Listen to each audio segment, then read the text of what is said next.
आचार्य देव की जय। बोलो परम पूज्य जयसेन आचार्य देव की जय। बोलो चार चक्रों के आचार्य शांति सागर जी महाराज की जय। बोलो प्रातः स्मरणीय गुरुदेव समंत रुद्रमुनि महाराज की जय। बोलो आचार्य परम पूज्य आचार्य प्रवेश सुंदर सागर जी महाराज की जय। बोलो परम पूज्य आचार्य मम दीक्षा गुरु वात्सल्य सिंधु आचार्य सुरेश सागर जी महाराज की जय।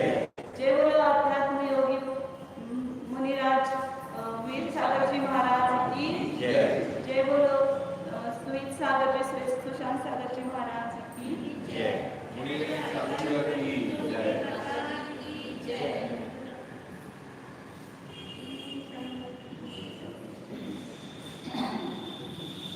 श्री कुंदकुंडाचार्य के यह प्रवचन सार फरमाते हैं। इसमें शुभोपयोग अधिकार के बाद आचार्य अब अपने को मोह का नाश करने की तरफ अपनी तैयारी कर रहे हैं। जिसने शुभ और अशुभ उपयोग को समान जान लिया है, ऐसा जीव जो संपूर्ण रागद्वेष को छोड़ने की इच्छा करता है, तो उस समय वह शुद्धोपयोग को प्राप्त करता है। उसकी चर्चा यहाँ पर बता रहे हैं। जयसेनाचार्य की टीका पढ़नी है, अमृताचार्य की टीका उस दिन पढ़ी थी 3 दिन पहले। अब जयसेनाचार्य की टीका पढ़ना है, उसकी उत्थानी का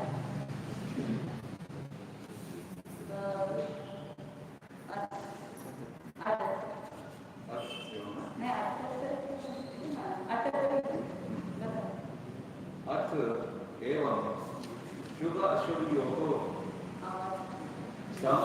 समानत्व परिज्ञानेन निश्चित शुद्धात्मकत्व सन दुःख क्षयाय शुद्धोपयोगानुष्ठानं स्वीकरोति।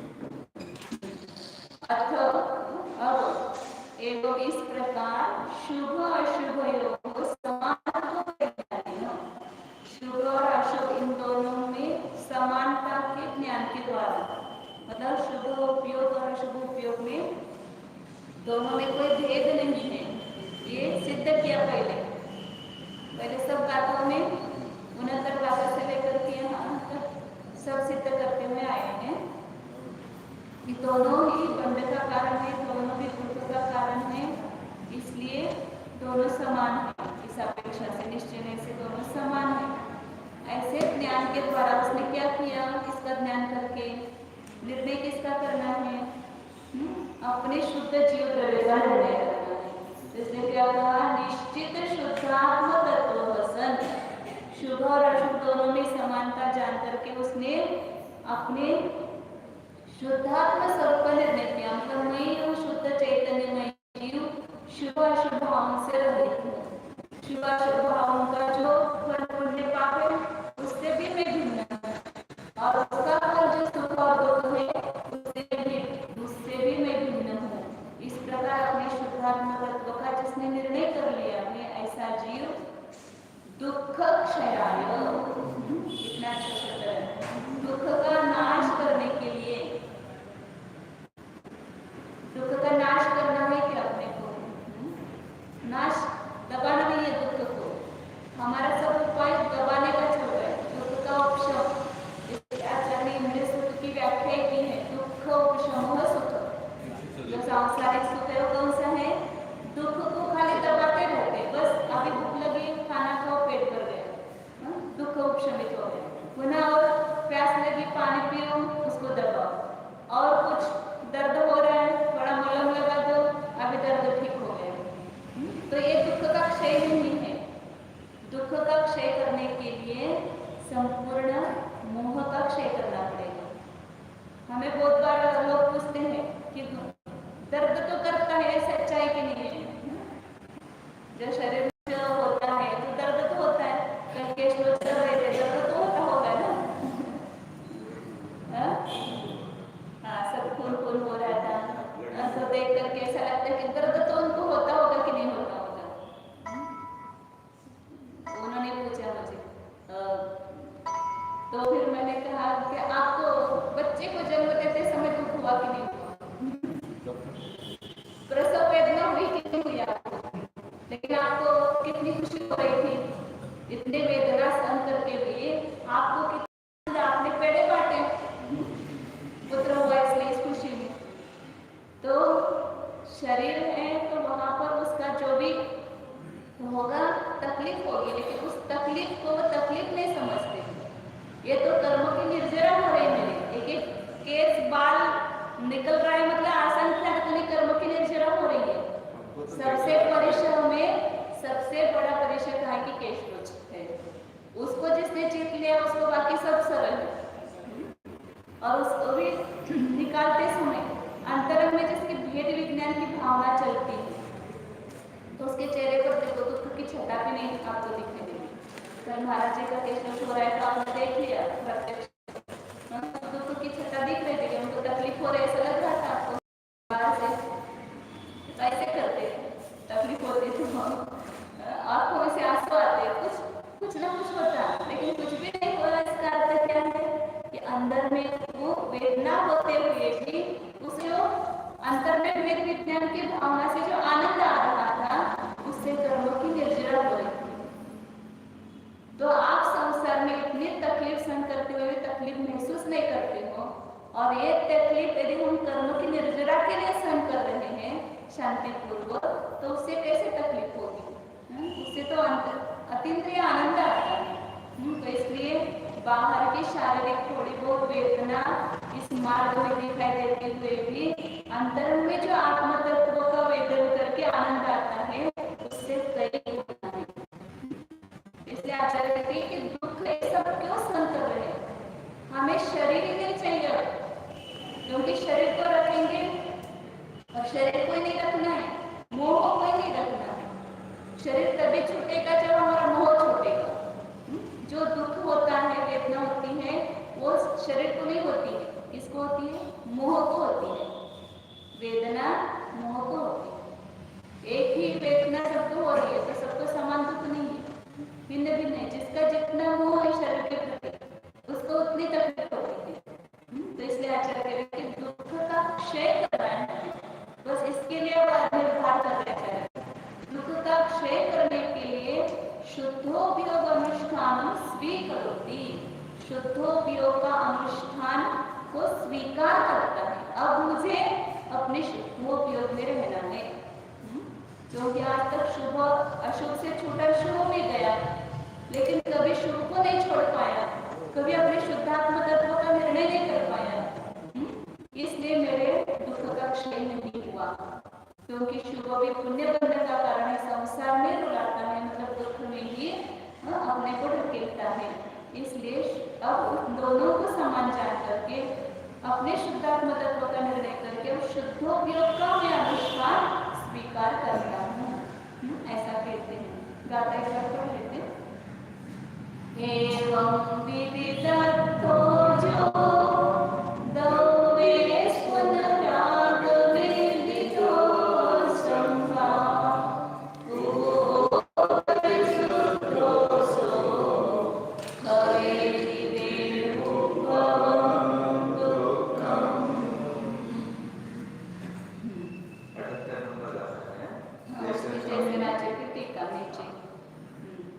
एवं चिदानंद एक स्वभावम परमात्म तत्वम एव उपादेयम अन्य अशेषम हेयम इति हेय उपादेय परिज्ञानेन विदित अर्थ तत्वभूत्वा यह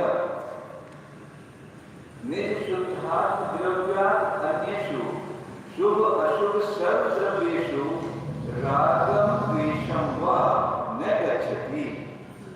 रागादि रहित शुद्धात्मानुभूति लक्षणेन शुद्धोपयोगेन विशुद्ध सन स तप्त लोहपिंड स्थानीय देहाद उद्भवम अनाकुलत्व लक्षण पारमार्थिक सुखाद विलक्षणम परम आकुलत्व उत्पादकम लोहपिंड रहित अग्नि इव घनघात परंपरा स्थानीय देह रहित भूत्वा शारीरम दुखम क्षम्यति इति अभिप्रायः। बहुत रहस्य भरा हुआ है इसमें। एवं शब्द गाते में पहले स्टार्ट में आया है। एवं इस प्रकार मतलब चिदानंद एक स्वभावम परमात्म तत्वम एव उपादेयम।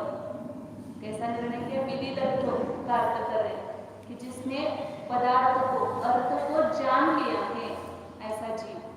मतलब क्या किया है? जानना मतलब कैसा जानना? हम तो समझते कि पाठशाला में गए, जीव किसको कहते हैं याद कर लिया, तो जान लिया कि नहीं जान लिया? इसमें चेतना है, ज्ञान दर्शन है, सब बच्चे भी बोलते हैं, बड़े भी बोलते हैं। हमको याद हुआ, हमने जान लिया कि नहीं जान लिया? तो केवल याद करना या रटना मतलब जानना नहीं है। कैसा जानना है इसको ये बता रहे आचार्य। चिदानंद एक स्वभाव, चैतन्य और आनंद ही जिसका एक स्वभाव है, ऐसा कौन है? परमात्मा तत्व। कहाँ पर है? भीतर है। वो परमात्मा तत्व कहते हैं, वहां पर हमारा ज्ञान पहुंचना चाहिए। जैसे मेरा बेटा कहते ही अमेरिका देता है, अमेरिका में वहाँ बेटा है, अमुक कर रहा है, रोज लोग है ना, और जाते तो बच्चों के साथ उस पर बात करते हैं। क्या होता है व्हाट्सएप में, और सामने बैठ गया है, उनके बच्चे को ले रहे हैं, उनके साथ एक घंटा बैठ करके एंजॉय करते हैं। उनके आप पास में तो आ नहीं सकते, तो उसके माध्यम से पास आते हैं। लेकिन वास्तव में वहां पर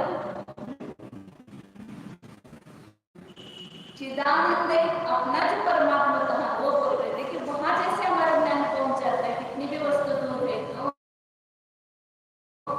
उसकी तरफ नहीं जा पहुंच पाता। कितना आश्चर्य है कि नहीं आश्चर्य? यह अज्ञान की महिमा है, मोह की महिमा है। एकदम वस्तु नजदीक होते हुए भी दिखाई नहीं दे रही है, और एकदम दूर की वस्तु भी हमें दिखाई दे रही है। ऐसा क्यों हो रहा है? क्योंकि वास्तविक जो अपना स्वरूप है उसको हमने पहचाना नहीं, जाना नहीं। ये वस्तु अमूर्तिक है, अतीन्द्रिय है, हमें इंद्रियों के द्वारा दिखाई नहीं दे रही है, इसलिए उसका अस्तित्व ही हम स्वीकार नहीं कर पा रहे हैं। तो जो वस्तु जैसी है उसको उसी एंगल से देखेंगे, उसी रूप से देखेंगे। जैसे हवा है, आपको देखते हैं क्या? नहीं, लेकिन स्पर्श के द्वारा आप उसका अस्तित्व जानते हैं ना, कि दिखाई नहीं दे पाए, लेकिन स्पर्श इंद्रिय के द्वारा तो उसका जब स्पर्श होता है तो यह हवा आ रही है, आप उसको जानते हैं। उसी प्रकार ऐसा जानना है कि ये जो चैतन्य है, कौन जान रहा है, कौन अनुभव कर रहा है? तो ऐसा चैतन्य है अंतर में पड़ा हुआ, ऐसा परमात्मा तत्व है। आनंद कहाँ से आ रहा है? मुझे भीतर से आनंद आया, तो ऐसा आनंद तत्व है अंतर में, और यही ग्रहण करनी होती है।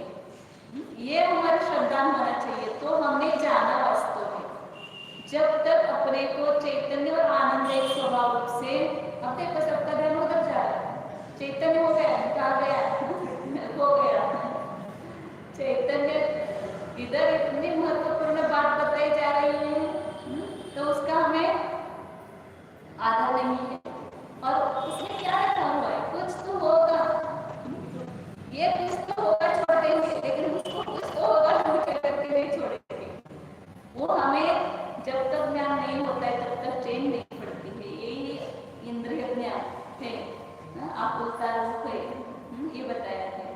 तो इसलिए ऐसा आंखें बंद करके या जो बता रहे हैं उन वक्ता की तरफ अपने आंखें लगा करके ऐसे सुनो, तो उस तत्व का भ्रम हुए बिना नहीं रहेगा। इतने आदत से हम सुनते नहीं है। आज तक क्यों जिनवानी हमारे अंदर भीतर नहीं घुस रही है? तो जिनवानी का श्रवण करते समय ऐसे श्रद्धा से बैठो, ऐसे इससे बैठो कि जैसे अपन कोई डॉक्टरी पढ़ने जा रहा है तो वो इधर उधर देखता ही क्या, वो एक लेक्चर का एक वाक्य छूट गया कि सब गया, तो ऐसे सावधानता से सुनता है, क्योंकि उसको डॉक्टर होना है, हमें परमात्मा होना नहीं है। इसलिए हम इतनी शांति से, इतने आदर से सुनते नहीं। तो आचार्य कहते हैं कि ऐसा है चैतन्य और आनंद स्वरूप परमात्मा तत्व है, उसको ही उपादेय, यही ग्रहण करने योग्य है। अन्य जगत का कुछ वज्रपात हो जाए या जगत उलट हो जाए, मुझे उससे कुछ भी लेना देना नहीं है। ये मेरा चैतन्य तत्व मेरे लिए उपादेय, ग्रहण करने योग्य है, मेरे लिए शरण है। इसके बिना इस दुनिया में कोई भी मेरा शरण नहीं है। तो कहते हैं कि परमात्मा तत्व में उपादेय अन्य अशेषम हेयम। एक विद्या है कि सब दूसरी तरफ क्या आता है, निश्चय। मेरा शुद्धात्म तत्व ही उपादेय है और अन्य सब हेय है, छोड़ने योग्य है। इस प्रकार हेयम इति हेयोपादेय परिज्ञानेन।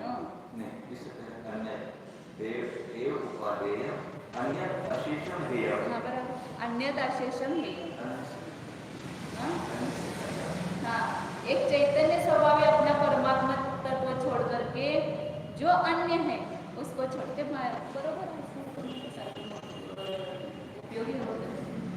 अन्यद अशेषम हेयम इति हेयोपादेय परिज्ञानेन। एक अपना शुद्ध चैतन्य स्वरूप आत्मा तत्व ही उपादेय, ग्रहण करने योग्य है, और अन्यत में क्या गया, सब विश्व आ गया पूरा। उस दिन भी बताया था ना, आचार्य ने भी बताया था, स्वपर विभागेशु सर्वद्रव्येशु। सर्वद्रव्य दो ही इसमें विभाग में विभक्त है, एक स्व का विभाग और एक पर विभाग। हमने अपने जीवन का किया है कैसा विभाग, एक स्व विभाग और एक पर विभाग। बाकी तो सब चीजों में है। एक घर में जेठानी देवरानी रहती है, उसके माफियर से जो आई है वस्तु, उसको देखते ही ये मेरे घर का है, ये मेरी वस्तु है। सब मिलकर के रहते हुए भी उसमें हमारा बराबर परस्पर पर विभाग है कि ये मेरी है और ये जेठानी का है, ये दूसरे का है। तो आचार्य कहते हैं संपूर्ण विश्व एक घर है और इस विश्व में सब अनंत द्रव्य रह रहे हैं और प्रत्येक द्रव्य की अपनी सीमा है। प्रत्येक द्रव्य अपनी सीमा में ही रहता है। मैं अपनी सीमा में ही रहता हूँ। मेरी सीमा क्या है, उस सीमा को आंक लो कि सीमा के बाहर मेरा कुछ नहीं है। ये स्व चतुष्ट है, स्व द्रव्य क्षेत्र का भाव है, इसके बाहर जो चीज है वो मेरी नहीं है। ये जो शुद्धात्म तत्व है इस शरीर में विराजमान है, ये शरीर भी मेरा नहीं है, इस शरीर से भिन्न है। मतलब इसलिए अन्य में क्या लेना, शरीर से लेकर कर्म से लेकर के संपूर्ण विश्व, अन्य जीव और अन्य पुद्गल ब्रह्म अधर्म आकाश काल द्रव्य सब कुछ अन्य में आ जाता है। तो एक बार अपने जीवन में ये स्वपर का विभाग अपने अपने अन्य उत्पन्न होना चाहिए। बाहर तो है ही, बाहर तो स्वपर विभाग है, वस्तु में कोई गड़बड़ी नहीं है, वस्तु तो सब अपनी अपनी सीमा में ही रह रही है। केवल गड़बड़ी हमारे ज्ञान में हुई है। ज्ञान या अज्ञान से परिणमित हुआ है। ज्ञान में हमें तत्व की उपलब्धि हो रही है, वास्तविक वस्तु स्वरूप की उपलब्धि नहीं हो रही है। उसी ज्ञान को सिखाना है। इसको सिखाना है, अपने ज्ञान को सिखाओ कि हे ज्ञान तो इसको ही अपना मान, अपना जान, और बाकी सब तेरा नहीं है। एक बार अपना ज्ञान मान जाए, श्रद्धा तुरंत मान लेगी। और ज्ञान और श्रद्धा ने स्वीकार किया कि चारित्र में आए बिना रहेगा नहीं। इसलिए पहले ज्ञान को पटाओ। ज्ञान यदि तैयार हो जाए, इसको ये इतना स्व है मेरा चैतन्य स्वरूप जो अंतर में प्रतिभाषित हो रहा है चैतन्य रूप से, ये कोई तत्व है, विलक्षण है, अद्भुत ऐसा ही चैतन्य चमत्कार है, यही मैं हूँ, यही मुझे ग्रहण करना है। भले अभी मोह के कारण मैं बार बार उसको ग्रहण नहीं कर पा रहा हूँ, लेकिन एक बार श्रद्धा हमारा हो जाए, ज्ञान हो जाए, एक बार यही मैं चैतन्य तत्व हूँ, और इसको छोड़ करके एक बार स्व अपनी दृष्टि में आया तो पर कहने की जरूरत नहीं, बाकी सब पर भाषित होने लगता है। ये वस्तु मेरे यहाँ पर 50 पुस्तकें रखी हैं, इसमें से आपकी पुस्तक, आपका नाम लिखा हुआ है, आपकी पुस्तक तो फिर ये बाकी सबको है कहने की जरूरत होती कि हाँ मेरे पुस्तक मिल गया, मुझे मिल गया। अब बाकी सब इसके पता नहीं, मुझे नहीं देखना है उसको, केवल मेरी पुस्तक मुझे मिलना चाहिए बस। कल ऐसे हो रहा था, महाराज जी जब बड़गान कर रहे थे, किसी की चांदी की कलश थे, उनके वो लगा कि अब चांदी का दे दिया, अब कहीं गुम हो जाएगा, तो इतने बेहोश, इतने हो रहे थे, वो दे दो मेरा कलश दे दो, मेरा कलश दे दो। अपनी वस्तु, अब दूसरे का होता तो उतनी आकुलता होती क्या, लेकिन अपनी वस्तु अपने को मिलना चाहिए, ये हर बार रहता है। तो यहाँ क्यों नहीं लगता है अपने को कि मेरी वस्तु मुझे मिलना चाहिए, अन्य जगत की वस्तु मुझे नहीं चाहिए, बस मेरा आत्मा मेरे लिए शरण है, मेरा आत्मा ही मुझे चाहिए, बाकी कुछ भी नहीं चाहिए। ये जिसका निर्णय जिसको हो गया उसको कहते विदितार्थ। आचार्य दर्शन आचार्य का कैसा मतलब परिस्पष्ट वर्णन करते कि चैतन्य और आनंद ही जिसका ऐसा परमात्मा तत्व उपादेय तत्व है, और अन्य अशेष हेयम, बाकी सब हेय है, छोड़ने योग्य है, स्वरूप से उसको ग्रहण करने योग्य नहीं है।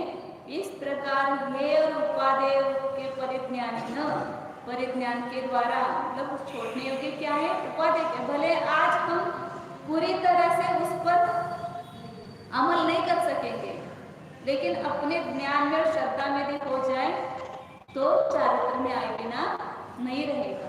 इसलिए कहते हैं उपादेय परिज्ञान के द्वारा जो विदितार्थ तत्व हुआ, विदितार्थम का जिसने जान लिया, विदित मतलब जान लिया है पदार्थ के स्वरूप तत्वों को, ऐसा हो करके क्या करता है, जो निज शुद्धात्म द्रव्यात् अन्येषु शुभाशुभ सर्वद्रव्येषु राग द्वेषम वा न गच्छति। अब ये बात पहली जिसको हो गई है, क्रम है, पहले यदि स्व और पर तत्व का निर्णय हो गया है, फिर आगे आपको छोड़ कहना नहीं पड़ेगा कि ये पर वस्तु है, इसमें राग मत करो, क्योंकि हमने जान लिया पर है। अब आपकी पुस्तक आपने ले ली, अब किस पुस्तक पर आपको राग और किस पुस्तक पर आपको द्वेष है, बताना। उसमें से क्या करना है मुझे, किसकी वो जिसकी वो ले लेगा, हमें कुछ नहीं, उससे अपन मध्यस्थ हो जाते हैं, समता आ जाती है। कब आ जाती है, जब अपनी वस्तु अपन ग्रहण करते हैं, उसके बाद पर की वस्तु, बहुत सारे कपड़े सब सोले में सुखाए हैं और अपना धोती दुपट्टा नहीं मिल रहा है, तो क्या होता है, बेचे। और जब अपनी धोती दुपट्टा मिल गए, अब बाकी के गिर गए हैं, क्या है क्या नहीं है, इसके हमें कोई चिंता नहीं है, क्योंकि मेरी वस्तु मुझे मिल गई है। बस यही करना है, यहाँ पर अपनी वस्तु अपने प्राप्त कर लो, फिर कुछ चिंता नहीं, दूसरों पर द्रव्य के प्रति ना राग होता है ना द्वेष उत्पन्न होता है, क्योंकि वो पर ही है, मुझे उससे कुछ भी कर्तव्य नहीं है। आचार्य आप कैसे शब्द रखे देखो, निज शुद्धात्म द्रव्य से, अपना निज शब्द हमेशा रखते, शुद्धात्म द्रव्य खाली नहीं लिखते, इसलिए सम्यक दर्शन का अनुभूति का विषय महाराज काम होकर के कहते कि निज शुद्ध चिदानंद, निज ध्रुव शुद्ध चिदानंद आत्मा। इस हॉल में बैठ करके उन्होंने हजारों बार कहा होगा ये बात। तो निज शब्द ये कहता है एकत्व विभक्त आत्मा का अनुभव होता है।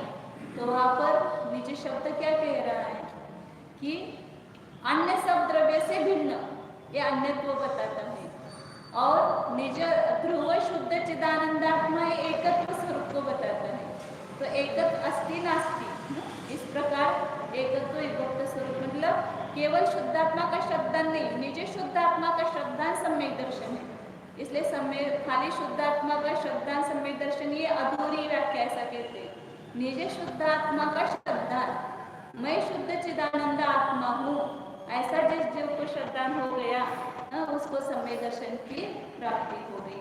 तो इसलिए कहते हैं कि निज शुद्धात्म द्रव्य से अन्य भिन्न, और जिसने अब आत्मा को जान लिया उसको तुरंत ऐसा शब्द कहते ही भाव भाषण होता है, ये मेरा मेरा निज शुद्धात्मा अंदर चैतन्य रूप से विराजमान है, इसको छोड़ करके कौन से द्रव्य, शुभ अशुभ सर्व द्रव्य, बाकी सब द्रव्य दो प्रकार के, मेरा आत्मा शुद्धात्मा, और बाकी सब एक तो शुभ की कोटि में आएंगे या अशुभ की कोटि में आएंगे।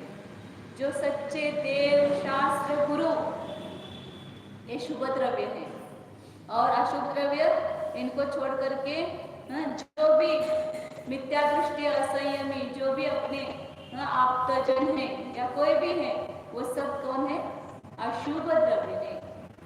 तो इनमें शुभ द्रव्यों में भी राग द्वेष नहीं करता है, पंच परमेष्टि का अवलंबन लिया है।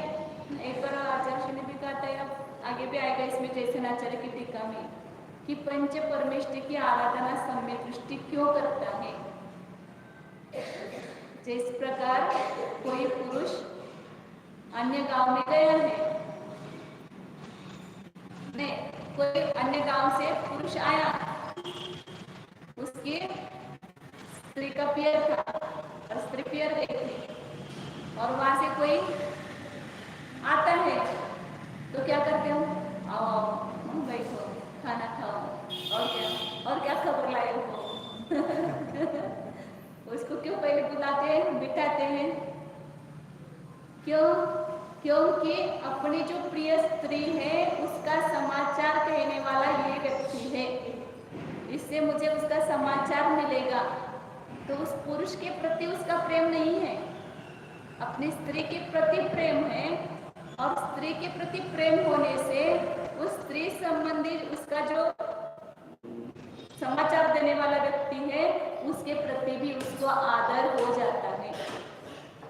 तो उसकी खबर मुझे मिलेगी, इसलिए उसको क्या करता है, उसका आदर सत्कार बहुमान सब कुछ करता है, लेकिन अंतरंग में उसके प्रति अपनत्व नहीं है, उस स्त्री के प्रति अपनत्व है। इसी प्रकार सम्यक दृष्टि पुरुष को भी अपना जो निष्ठात्म द्रव्य है उसके प्रति उसको प्रीति रहती है, उसके प्रति उसको लगन है, उसको उसका उस शुद्धात्मा में मैं कैसे ठहरूं, उसका मुझे कैसे मार्ग मिले, या उसकी खबर मुझे कैसे मिले। इसलिए फिर वो पंच परमेष्टि के क्या करता है, पास जाता है, क्योंकि पंच परमेष्टि उस अपने निज शुद्धात्मा के पास जाकर के आए हैं, आए मतलब है। तो फिर उनसे मुझे वो रात दिन अपने शुद्धात्मा में लीन है, तो मुझे भी शुद्धात्मा का में लीन रहने का उपाय बताएंगे। तो अपने निज शुद्धात्मा की आराधना करने के लिए उसके प्रति प्रेम है, इसलिए वो शुद्धात्मा तत्व को जानने वाले ऐसे जो पंच परमेष्टि हैं उनका आदर अपने सम्मान आदि करता है, लेकिन अंतर में उनके प्रति क्या भाव है, उस पुरुष के प्रति क्या भाव है, ये मेरा नहीं है, वो स्त्री मेरी है लेकिन ये मेरा नहीं है ना, उस संबंधी है, इसलिए उसका आदर सत्कार है। इसी प्रकार सम्यक दृष्टि को अपने निज शुद्धात्म द्रव्य के प्रति अपनत्व है, उसके प्रति प्रेम है। जो पंच परमेष्टि हैं उनके प्रति वह प्रेम करता है, लेकिन उनके प्रति अपनत्व भाव नहीं। वे भिन्न है, मैं भिन्न हूँ, उनके जैसा मैं हूँ, लेकिन उनका आत्मा मतलब मेरा आत्मा नहीं है, या मेरा आत्मा मतलब उनका आत्मा नहीं है, वो मुझसे अन्य है, भिन्न है। इस प्रकार का अंतरंग में उनके प्रति भी भेद विज्ञान है। इसलिए कहते कि निज शुभाशुभ सर्व द्रव्येषु, शुभ और अशुभ सभी द्रव्यों में रागम द्वेषम व न गच्छति, ना राग को प्राप्त होता है, राग मतलब प्रेम स्नेह, और द्वेष भाव को भी प्राप्त नहीं होता है, क्योंकि वह अपने चैतन्य स्वरूप में को जानता है, उसको ही उसमें लीन होता है। रागादि रहित शुद्धात्मानुभूति लक्षणेन शुद्धोपयोगेन शुद्ध सन, ऐसा जीव, ऐसी पात्रता जिसकी हो गई है, जिसने अपने को उपादेय है तत्व का ज्ञान कर लिया है, और जिसको परद्रव्य शुभ और अशुभ दोनों के प्रति राग द्वेष उत्पन्न नहीं होता है, ऐसा जीव रागादि रहित शुद्धात्मानुभूति लक्षणेन शुद्धोपयोगेन, रागादि से रहित ऐसे जो शुद्ध आत्मा की अनुभूति, यह जिसका लक्षण है, शुद्धोपयोग का लक्षण क्या है कि अपने शुद्धात्मा के कैसा है शुद्धात्मा? जो पर्याय रूप शुद्धात्मा है उसकी बात यहाँ नहीं है, चर्चा नहीं है। पर्याय में प्रकट अत्यंत सिद्ध भगवान शुद्धात्मा है, उसको जानने की बात नहीं है। जो अंतरंग में कारण रूप से विद्यमान, अनादि अनंत, जो अखंड ध्रुव, परम शुद्ध निश्चय का विषय आपको सिखाया द्रव्य संग्रह कक्षा में, कि वह शुद्धात्मा की बात यहाँ पर है। और वो शुद्धात्मा हमेशा के लिए अपने पास है। उस शुद्धात्मा तत्व, उसका अनुभव होना, उसका अनुभव होना मतलब उसको जानना, यह मैं हूँ, उसको ही शुद्धात्मा अनुभूति कहते हैं। लोग क्या है, शुद्धोपयोग शुद्धात्मा अनुभूति की व्याख्या जानते नहीं है और फिर निषेध करने लगते कि नहीं होता है, नहीं होता है, मुझे नहीं होता है तो दूसरों को भी नहीं होता है। तो आचार्य कह रहे हैं कि शुद्धोपयोग किसको कहते हैं? कि जिसका परद्रव्य के प्रति उपयोग नहीं जाता है, रागादि रहित ऐसा जो कारण परमात्मा अंतरंग में विराजमान है। बोले कि अभी राग से सहित है, फिर राग से रहित कैसे होगा?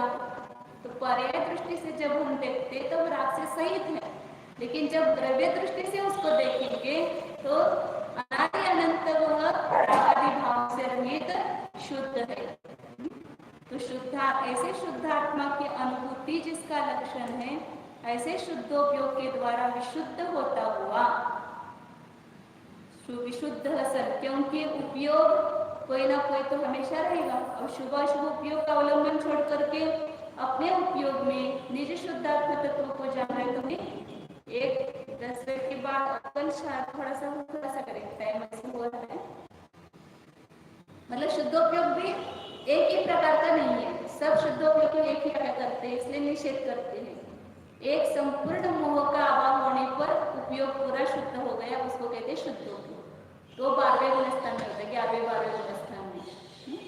दूसरा शुद्धोपयोग है जब बुद्धिपूर्वक राग का अभाव होकर के जब श्रेणी सन्मुख होता है तब शुद्धोपयोग होता है। वितराग, सम्यक चारित्र से अविनाभावी, ऐसा शुद्धोपयोग कहते हैं, वो 7वें गुणस्थान से होता है।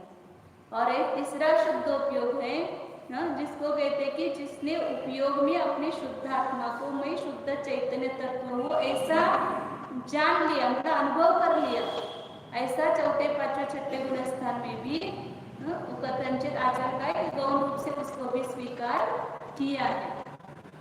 मुख्य रूप से वर्णन ऊपर के गुणस्थानों पर रहता है, लेकिन गौण रूप से वहां पर निचले गुणस्थानों में भी इसके बिना मोह का नाश नहीं होता है। ये यहाँ पर अभी वर्णन जो आएगा आगे 80 नंबर की गाथा में, पहले दर्शन मोह का नाश करने की बात है। और दर्शन मोह का नाश कहाँ पर होता है? 4 मतलब पहले गुणस्थान से वो प्रारंभ करता है नाश करने के लिए, जब दर्शन मोहने का उपशम करता है। नाश मतलब जब पूरा क्षयिक समय तो का वर्णन ऐसा नहीं, दर्शन मोह पर विजय प्राप्त करने की बात चल रही है। या उपशम रूप से हो, उपशम रूप से हो या क्षय रूप से हो, कैसे भी हो, दर्शन मोह का पर विजय प्राप्त करने के लिए आचार्य इस जीव को सन्मुख कर रहे हैं उस मोह का नाश करने के लिए। तो उसकी यहाँ पर बात चल रही है। तो शुद्धोपयोग रूप वह जो है वह भी जब तक मिथ्या दृष्टि है, जब तक स्व और पर में भेद विज्ञान नहीं करता है, स्व को स्वरूप नहीं जानता है, पर को पररूप नहीं जानता है, तब तक उसके दर्शन मोह का नाश नहीं होता है। ये बात आगे भी सिद्ध होगी। तो शुद्धोपयोग से विशुद्ध होता हुआ तप्त लोह पिंड स्थानीय देहात उद्भवम। उस दिन भी एक दृष्टांत आया था कि जब अग्नि लोह की संगति करती है तब उसे घन के प्रहार सहने पड़ते हैं, और वह अग्नि यदि लोह में प्रवेश नहीं करती है, स्वतंत्र रहती है, तो उसको एक घन के प्रहार सहन करने नहीं पड़ते हैं।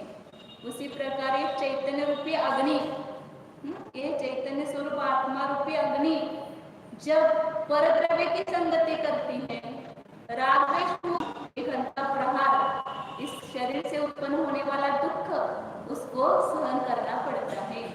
यदि यह आत्मा पर की संगति न करे तो रागद्वेष की उत्पत्ति न हो, और रागद्वेष की उत्पत्ति नहीं हो तो शारीरिक दुख उत्पन्न नहीं होता है। तो किसका दोष है? अग्नि का दोष है। दोष है ना, अग्नि यदि लोह में प्रवेश नहीं करती तो उसको क्यों घन के घाव सहने पड़ते? तो लोह में प्रवेश किया तो ये अग्नि का दोष है। उसी प्रकार इस चैतन्य ने पर की संगति करके राग द्वेष किया है, किसका दोष है? चैतन्य का दोष है, पर का दोष नहीं है। और इसलिए कहा कि जैन धर्म में सबसे बड़ा अपराध क्या है? पर को दोष देना, ये सबसे बड़ा अपराध है। क्योंकि आज तक जो भी हमें हो रहा है घटित, उसका खापर बोलते मराठी में, पुन्हा फोडायचं दुसऱ्यांच्यावर। काय सांगलं तर तुम्ही मध्ये का ठेवला? आपने बीच में क्यों रखा? दूसरों को दोष देंगे, खुद दे करके नहीं चले उसको दोष नहीं देंगे, और स्वयं में रखा है, स्वयं ने देखा नहीं तो भी दूसरों को बोल। आपको नहीं समझ में आता है बाजू में रखना, आप किस लिए हो घर में? मतलब बड़े व्यक्ति ऐसा कहेंगे। तो हमेशा दूसरों को ही दोष देने की अपनी आदत है। मेरा क्या अपराध है वो हम जानते हैं, तो ये हमारा दोष है कि हमने पर की संगति की और राग द्वेष उत्पन्न किया। एक बार एक बंदर था और घड़ा, छोटे मुंह वाला घड़ा, और उसमें चने भरे हुए थे अंदर। तो बंदरों का तो उपद्रव होता ही इधर उधर। उसने क्या किया, चने लेने के लिए अंदर हाथ डाल दिया और ऐसे मुट्ठी भर करके वो निकालने लगा, लेकिन बाहर हाथ आ नहीं रहा था कि कुछ भी कर, ऐसा वैसा वैसा वैसा करा, लेकिन हाथ बाहर नहीं निकल रहा था। अब उसका हाथ बाहर नहीं निकल रहा था, किसका दोष था?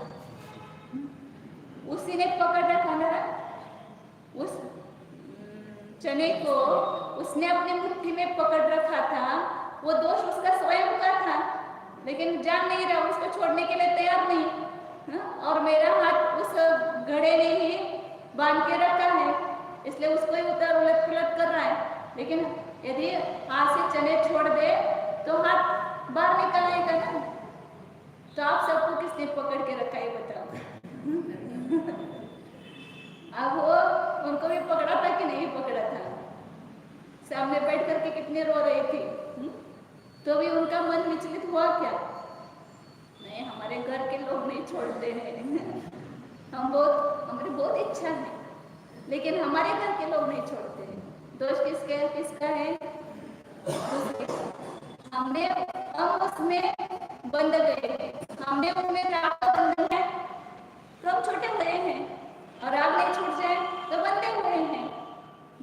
तो आचार्य कहते कि दूसरों का दोष नहीं है, हमने पर की संगति करके उसमें राग द्वेष किया है, यही हमारे लिए सबसे बड़ा बंधन है। छोड़ना चाहे तो हम छोड़ सकते कि नहीं छोड़ सकते? छोड़ सकते हैं। तो इसलिए जब राग छूट जाए तो सब छूट जाता है, राग नहीं छूटा तो कुछ भी नहीं छूटता है। इसलिए कहते हैं कि तप्त जो अग्नि है वो क्या कहते हैं, लोहे में प्रवेश करती है तो उसको घन के प्राण सहन करने पड़ते। उसी प्रकार इस जीव को भी इस शरीर से उत्पन्न हुआ जो दुख है, अनाकुलता जिसका लक्षण पारमार्थिक सुख, उससे विपरीत ऐसा परम आकुलता उत्पन्न करने वाला। अभी अभी थोड़ा सा कल खुलासा और करेंगे, इतना पूरा कर देते हैं। लोह पिंड से रहित अग्नि के समान, उल्टा बनाया उस बराबर। लोह पिंड से रहित अग्नि, उस यदि अग्नि लोह पिंड में प्रवेश नहीं करती है तो उसको घन के प्रहार सहन करने नहीं पड़ते, उल्टा क्या करती है, लकड़ी को जला करके स्वयं जल जाती है। उसी प्रकार यह जीव जब पर की संगति नहीं करता है तो क्या करता है, कर्म को जला करके स्वयं शुद्ध बन जाता है। तो घनघात की परंपरा स्थानीय ऐसे देह रहित होकर के शारीरिक दुख का क्षय कर देता है। इस प्रकार का अभिप्राय है। टाइम हो गया है।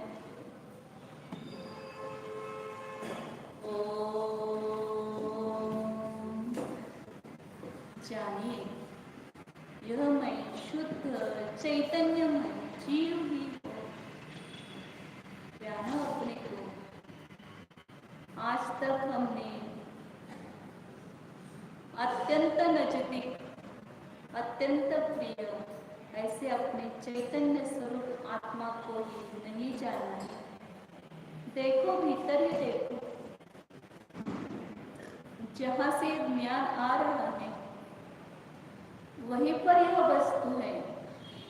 उसी में से ये ज्ञान और आनंद आ रहा है, तो उस मूल स्रोत को देखो ना। अनंत काल तक ये ज्ञान और आनंद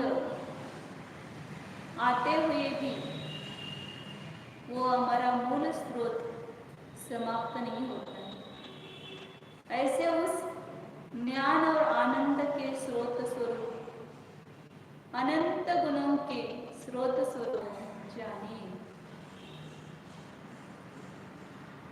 ये देह तेरा कोई नहीं है, शरीर से मेरा कोई भी संबंध नहीं है।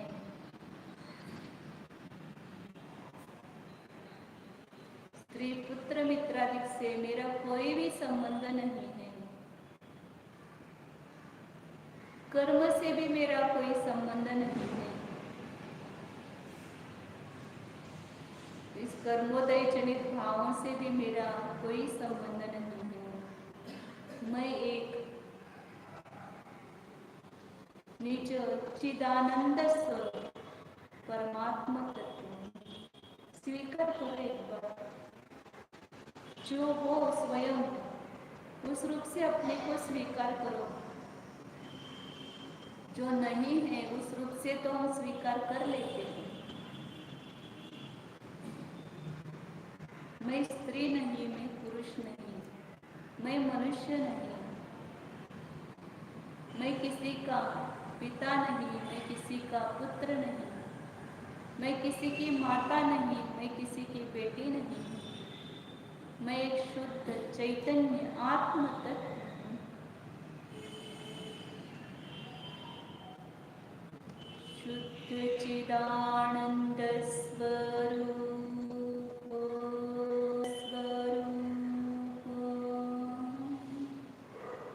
एकत्व विभक्त